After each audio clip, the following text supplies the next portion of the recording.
Aliou Barry de StatView International. Bonjour Monsieur Barry. Bonjour Madame. Bienvenue dans le Before GG. Alors vous avez docteur réalisé une nouvelle étude Afrobaromètre, référence dans ce domaine, chapeau au passage. Vous venez de réaliser une étude qui concerne pas mal d'États, pas mal de pays africains, y compris le nôtre, et elle va toucher aux opinions, aux perceptions. Dites-nous un peu plus, docteur. Que cibliez-vous dans cette étude? Que recherchiez-vous à comprendre, et comment est-ce que vous avez procédé pour commencer? Merci bien et merci donc de me donner la parole. J'interviens ici au nom du réseau Afrobaromètre. Comme vous le savez, le réseau Afrobaromètre ou Afrobaromètre couvre aujourd'hui 42 pays africains. Nous intervenons dans 42 pays africains et là nous venons de faire une publication qui concerne donc les pays africains et notre dépêche porte spécialement sur les libertés, la liberté de la presse et les libertés d'une manière générale. Et nous avons donc publié particulièrement une dépêche sur la Guinée et qui montre l'état des lieux en ce qui concerne les libertés chez nous, et notamment la liberté de la presse. Bien. Alors, en parlant justement de liberté de la presse, est-ce que vous pouvez nous livrer un peu le contenu? Allez-y pour enchaîner, Mohamed Mara. Justement, alors, Dr Barry, premièrement, quelles sont les grandes leçons qu'on peut tirer de cette enquête? Quelles sont les leçons fondamentales d'abord qu'on peut en retenir? Ce qu'on peut retenir fondamentalement, vous le savez autant que moi, que la Guinée est un pays pionnier en matière de liberté, en tout cas en Afrique, plus précisément en Afrique francophone, puisque nous avons ouvert la voie à plusieurs pays en 1958. Je n'ai rien à vous apprendre en vous le disant. Nous avons également marqué, si vous voulez, un point important, en tout cas un passage important, avec la Constitution de 2010. La Constitution de 2010, comme vous le savez, avait à son sein, en tout cas, des avancées considérables dans cette Constitution-là en matière donc de liberté de la presse et de liberté d'expression. Mais ce que nous avons constaté récemment, puisque nous travaillons sur la Guinée depuis 2013, c'est que la Guinée est en train de perdre des points. Nous sommes en train de perdre des points et récemment on a constaté qu'on a perdu 8 points de pourcentage pour ce qui concerne donc les libertés d'une manière générale depuis 2013. Donc il y a un recul, malheureusement, donc il y a un recul dans notre pays par rapport aux libertés, alors que nous avons donné l'exemple aux autres pays. Bien. Allez-y, Mohamed. Alors, sur un point essentiel a retenu mon attention, disons deux.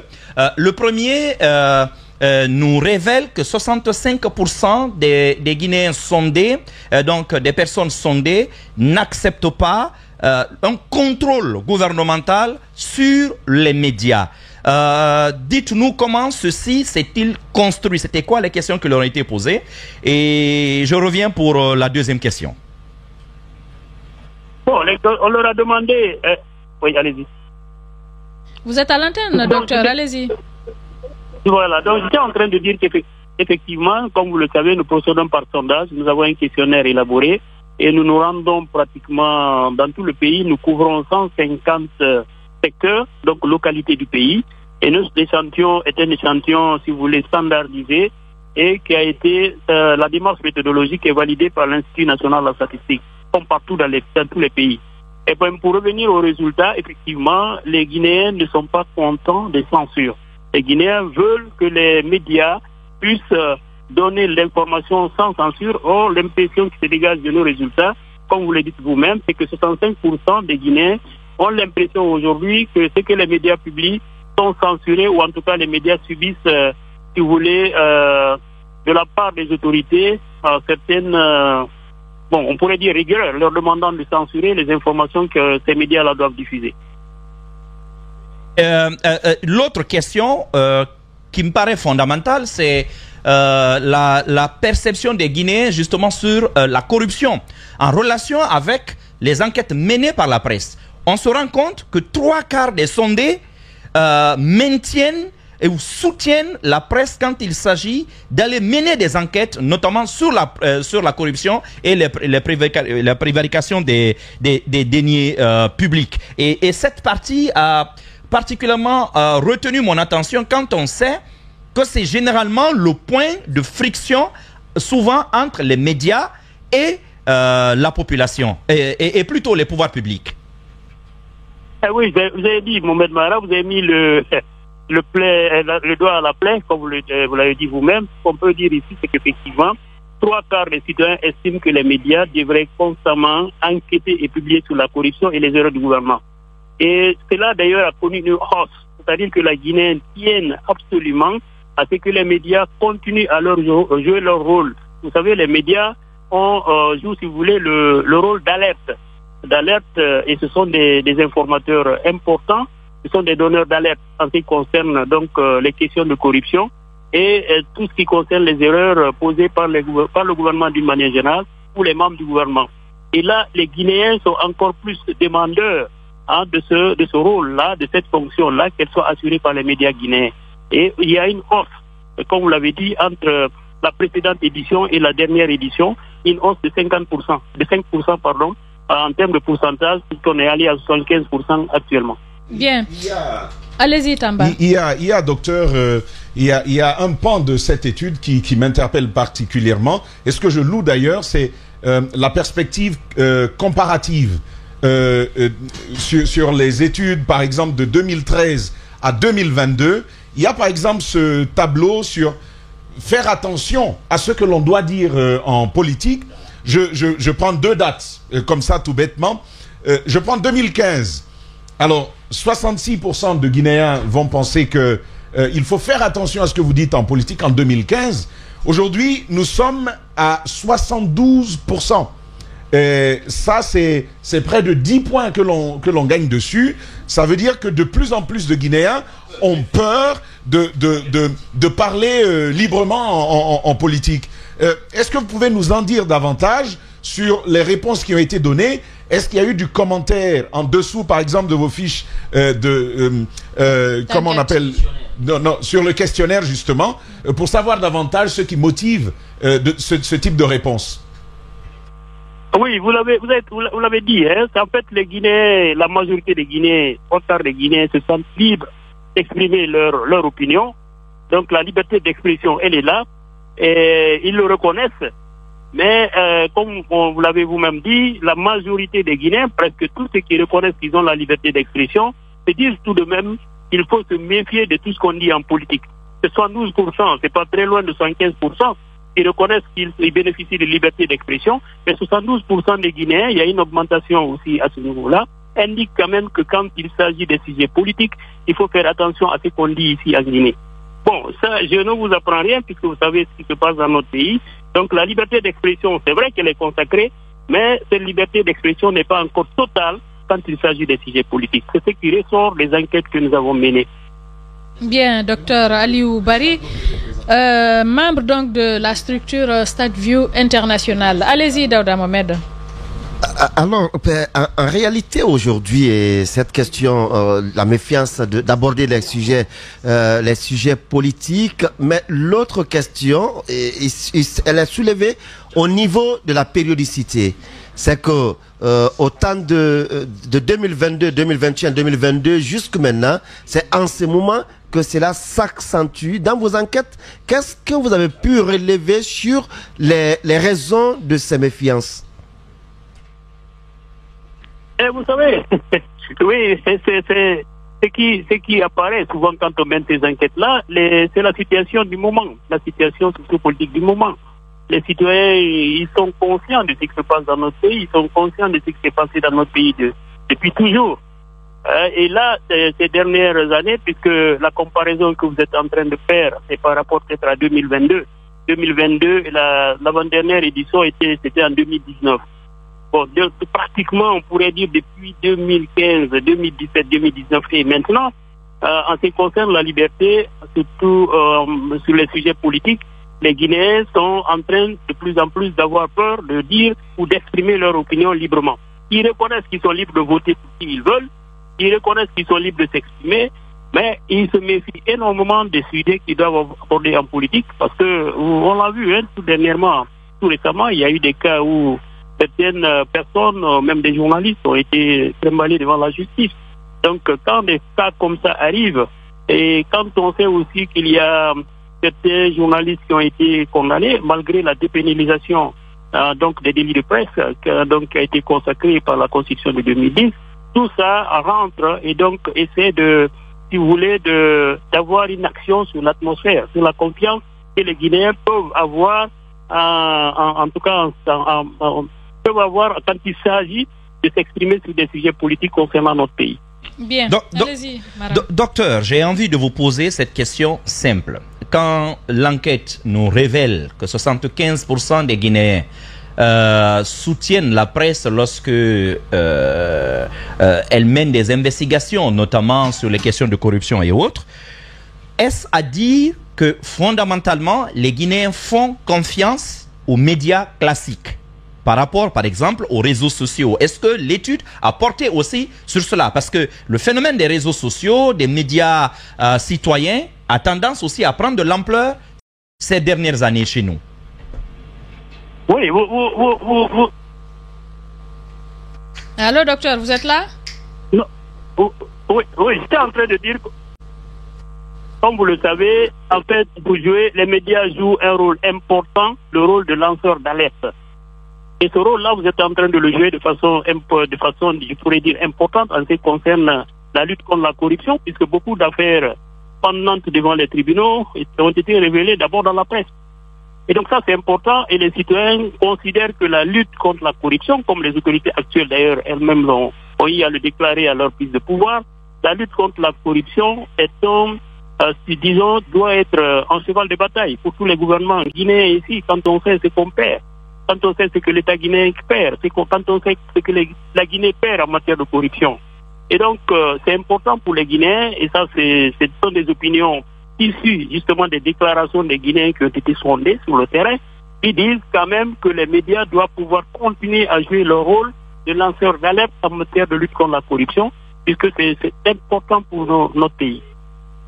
Allez-y, Tamba. Alors, il y a quand même aussi cette autre trouvaille qui m'intéresse, c'est la question sur la surveillance de l'État par les médias.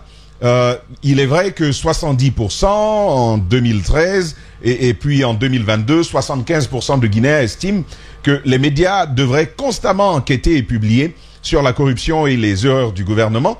Mais il y a une proportion intéressante, jusqu'à 24% de Guinéens qui ont pensé que les médias ne devraient pas, ou plutôt qui pensent que trop de publications sur la corruption et les erreurs du gouvernement seraient nuisibles à l'État guinéen. 24%, statistiquement, c'est pas un pourcentage négligeable. Je pose donc la question du profil de ces répondants. À quel profil correspondent-ils finalement? Est-ce qu'il y a à l'intérieur de leurs caractéristiques socio-démographiques et peut-être professionnelles une explication à ce choix-là? Vous avez raison, hein. Je crois que, comme on le dit souvent, les médias eux-mêmes devraient leur propre porte. C'est-à-dire que aujourd'hui, nous avons, c'est vrai, des médias professionnels, nous avons des journalistes professionnels, mais nous avons également des médias, ou en tout cas certains journalistes qui sont passés champions dans la mésinformation ou dans la désinformation. Je pense que ça c'est important également, et les Guinéens ont l'œil sur ça aussi. C'est-à-dire que c'est vrai qu'il faut lutter contre la restriction des libertés d'expression, donc notamment de la liberté de la presse, mais il est important également pour la HAC d'essayer de réguler et de faire en sorte que ceux qui interviennent et qui parlent en tant que journalistes soient vraiment des journalistes aguerris, des professionnels en la matière, et surtout des personnes dont la probité morale est reconnue. Probité morale est reconnue. À ce niveau-là, vous savez qu'il y a des problèmes. Et donc, c'est pour ça que on a vu dans les médias ici certaines informations qui ont été publiées par des journalistes, ou en tout cas par certains médias, qui se sont par la suite avérées fausses. Donc, à ce niveau-là, la HAC doit continuer à jouer ce rôle-là, mais la HAC doit faire attention à ne pas trop restreindre de manière à ce que cela touche aux libertés fondamentales, notamment qui sont les libertés d'expression et la liberté de la presse. Docteur Aliou Bari, de la structure Afrobaromètre, Stade Vue International. Allez-y, Afrobaromètre. Oui, justement, oui, la question centrale, c'est la liberté. Hein.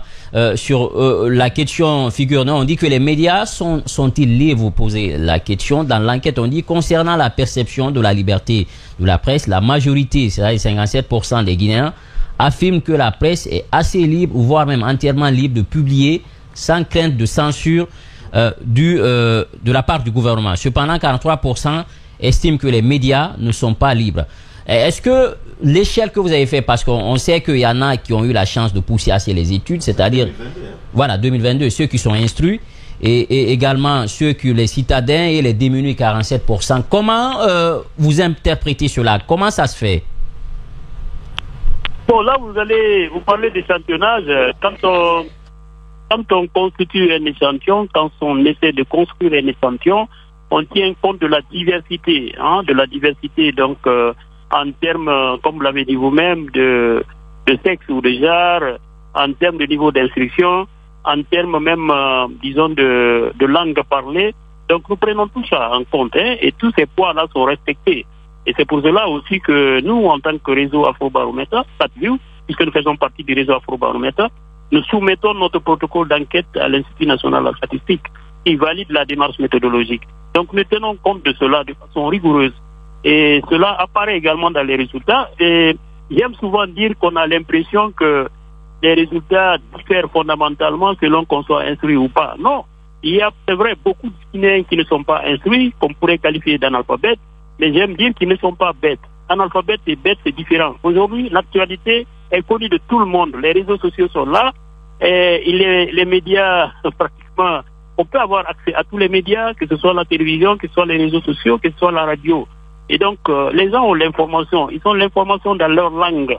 Donc, ils savent ce qui se passe. Et ils peuvent donner leur point de vue. Et nous sommes parfois surpris quand on trouve ou on découvre des réponses données par des répondants qui sont dans des localités qui sont considérées comme vraiment des localités situées dans les fins fonds de la Guinée. Mais les résultats sont probants. Bien. Oui, Dernière question, Mara. Oui, justement, mais on remarque néanmoins que dans les zones rurales, où on peut estimer quand même que le taux de scolarisation est un peu plus faible, 62% en zone rurale pensent que les médias sont quand même libres, assez libres. Alors qu'en zone urbaine, il n'y a que 47% qui pensent que voilà, les médias disposent d'une totale liberté. Mais ma question vise surtout le genre. J'ai trouvé curieux une chose, docteur. Dans votre étude, les femmes, 60% des femmes sondées, vous avez trouvé que 60% des femmes sondées estiment que les médias sont assez libres. Alors que les hommes, alors là c'est totalement disproportionné, seulement une proportion de 53% des hommes pensent que les médias sont totalement libres. Si vous voulez, 46% des hommes en Guinée pensent que les médias ne sont pas libres du tout, contre 38% des femmes. Qu'est-ce qui explique cette disparité? Vous savez, ça dépend du type d'information, au type d'information auquel justement sont exposés, disons les hommes ou les femmes. Il y a une différenciation. Les hommes sont pratiquement, généralement enclins, donc à s'exposer à tout ce qui est politique, à tout ce qui est sujet politique, comparativement à nos sœurs, donc aux femmes, d'une manière générale. Donc, vous savez que généralement, les sujets, comme on l'a dit dans les résultats, les sujets qui sont complexes, les sujets qui sont tabous, les sujets qui amènent des problèmes, sont les sujets politiques. Et les femmes, c'est beaucoup plus le développement, c'est des sujets concernant le développement, c'est des sujets concernant l'émancipation de la femme, d'une manière générale. Mais les discussions politiques, c'est beaucoup plus entre les hommes. Donc les hommes sont mieux à même, à mon avis, d'évaluer justement les libertés qu'ils ont en matière de discussion politique. Et c'est peut-être pour ça que vous sentez cette différence, qui est une différence significative. Et entre le milieu rural et le milieu urbain également, le résultat, il est là, il est clair. Les habitants, en fait, les résidents du milieu urbain sont plus exposés aux médias, et aux médias de tout genre. Et là-dedans, il y a la mésinformation, il y a la désinformation. Et ça, c'est en milieu urbain, vous avez accès à tous les réseaux. En milieu rural, ce n'est pas forcément le cas. C'est pas toutes les zones rurales. C'est vrai que aujourd'hui, nous avons l'Internet presque partout, même s'il y a eu censure ces derniers temps-là. L'accès à l'Internet ça pratiquement couvre tout le pays, mais ce n'est pas évident, c'est pas facile dans les localités situées en milieu rural par rapport au milieu urbain. Donc ceux du milieu rural, les habitants du milieu rural sont beaucoup plus exposés à la radio rurale. C'est beaucoup plus la radio rurale que les autres types de médias, que vous le savez autant que moi, en termes de couverture géographique, même si certains médias, je ne fais pas la publicité d'Espace ou d'autres, couvrent aujourd'hui pratiquement une bonne partie du pays, pour ne pas dire tout le pays. Mais la radio, en tout cas, qui couvre beaucoup plus, ou qui est beaucoup plus écoutée en milieu rural, ce sont les radios rurales. Bien. Ça pourrait faire la différence, justement. Dernière question, cette fois-ci, c'est bien la dernière, docteur. Je suis quand même interpellé par la figure numéro 8, notamment qui parle de censure, notamment des reportages médiatiques en temps de crise. En temps de crise, j'ai été surpris d'apprendre que 37% des personnes sondées sont en désaccord ou tout à fait en désaccord avec la censure. Mais bizarrement, 59% des Guinéens estiment qu'en temps de crise, la censure est tolérable. Qu'est-ce que vous avez trouvé, notamment au cours de l'enquête, qui explique cette variation de tempérament des Guinéens qui sont très attachés à la liberté de la presse, mais qui comprennent quand même qu'en temps de crise, qu'il y a des restrictions parfois graves? Oui, c'est ce que je disais à l'entame. C'est vrai qu'aujourd'hui, on peut dire que la moitié des Guinéens pratiquement ne sont pas sont analphabètes, mais je répète encore, ils ne sont pas bêtes. Et par rapport à la figure dont vous venez de faire référence, je n'ai pas le document en face, je suis dans le véhicule, mais ce qu'on peut retenir, c'est que, oui, par rapport à Covid-19, on a tous vu ce qui s'est passé ici. Et quand on sait qu'une pandémie comme Covid-19 est une urgence de santé, une urgence mondiale de santé, et on a eu tellement de mésinformations, en tout cas de mauvaises informations liées à la Covid ou au Covid, et il y a eu tellement d'informations erronées concernant la Covid que les gens pensent quand même que à ce niveau-là, tout ce qui devrait être publié devrait être contrôlé. Et c'est là aussi que la hack devrait jouer son rôle. Et comme je le disais, quand on parle des médias, c'est vrai que tout le monde se retrouve dedans. Il y a ceux qui sont professionnels et il y a ceux qui ne le sont pas. Mais les populations ne font pas la différence. Quand un journaliste parle, c'est un journaliste. Est-ce que c'est un journaliste assermenté? Est-ce que c'est quelqu'un de professionnel? Est-ce qu'il est compétent? Est-ce qu'il a vérifié ses sources? Parce que ça, vous savez, il faut croiser les sources, il faut avoir 2 ou 3 sources avant de passer une information. Et pour ce qui concerne justement la pandémie de Covid-19, ce qui s'est passé a amené les Guinéens à se dire quand même, quand il y a des pandémies de ce genre, on a su aussi, on a vu ce qui s'est passé avec Ebola.